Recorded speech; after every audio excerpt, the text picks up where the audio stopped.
So సాధారణంగా గొర్రెలలో ఎక్కువ వచ్చేటువంటి ప్రాబ్లమ్స్ ఏంటంటే మొదటిది నట్టల ప్రాబ్లం రెండోది వచ్చేసి ఏంటంటే కుంటడం అనమాట.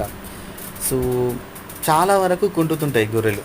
సో దానికి గల కారణం ఏంటంటే అది ఎస్పెషల్లీ ఎక్కడ పాసిబుల్ అవుతుందంటే ఏదైతే ఎక్స్టెన్సివ్ ఫార్మింగ్లో గొర్రెల్ని బయటకు మేతకు తీసుకెళ్తామో అలాంటి సందర్భంలో సెట్ అవుతుంది. ఇక్కడ చూడండి, ఈ గొర్రె కూడా కుంటుతుంది. దీనికి గల కారణం బాగా అబ్జర్వ్ చేస్తే దాని మోకాల దగ్గర ఈ వాపుకి గల కారణం ఏమై ఉండొచ్చు అంటే ఫస్ట్ అండ్ ఫార్మోస్ట్ థింగ్ ఒకే కాలుకైంది కాబట్టి ఏదైనా గాయమై ఉండొచ్చు.